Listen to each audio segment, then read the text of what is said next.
যে আল্লাহওয়ালাদের একটা পেশা আছে, দুনিয়াওয়ালাদের পেশা। আপনি কি করেন?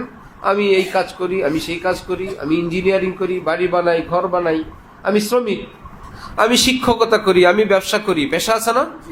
যারা আল্লাহর প্রেমিক তাদের এক্সট্রা আরেকটা পেশা আছে। এই পৃথিবীর দুনিয়ার যে পেশা, এটা নিয়ে করা লাগে, বাঁচা লাগে। মূল পেশা আরেকটা আছে, মশগালা আহলে দিল কা এ আখতার, বাগ ইমা কি বাগবানি হ্যাঁ। অন্তরের যে ফুল বাগান, সেই বাগানের মালিগিরি করা, দেখাশোনা করা, নতুন নতুন ফুল ফুটানো, কারণ এখানে আল্লাহ পাক নূর বর্ষণ করবেন। আরো ঝাড়ু দেয়, আরো মুছতে থাকে, আরো কত কিছু। কোন আল্লাহওয়ালা কোথাও যাবেন, সেই জায়গাকে মানুষ আগের মতো রাখে না, সুন্দর করে, নরমাল না, আরো সুন্দর। একবারই দেখে না, বারবার দেখে কি করা যায়, আর কি করা যায়, আর কি করা যায়, আরো কত সুন্দর করা যায়।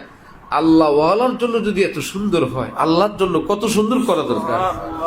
যে আল্লাহ পাক আসবেন, আল্লাহ আমার অন্তরে আগমন করবেন। এই আগমন দ্বারা অর্থ আল্লাহ পাক বিশেষ রহমতের নজরে দেখবেন, আল্লাহ পাকের আল্লাহ প্রেম ভালোবাসা ঢালবেন, নূর বর্ষণ করবেন। সেই জায়গাটা কত পবিত্র। পৃথিবীর কোন রাজা বাদশাহ ল্যান্ড করবেন হেলিকপ্টার দিয়ে, সেই এলাকা কত সুন্দর বানায় যে তিনি এখানে ল্যান্ড করবেন। ওফো, রব্বুল আলামিন বলেন, আমি আমার মুমিন বান্দাদের অন্তরে আমার ব্রাঞ্চ বানাই, আমি নূর বর্ষণ করতে থাকি। তো যারা আল্লাহর প্রেমিক হয় তারা এই কষ্ট করেন বসে বসে, যে কারণ যে সে অন্তর ফুল বাগান হবে কিংবা এই গান্দা নর্দমা হবে, এটার সাপ্লাই হয় আবার বাহির থেকে।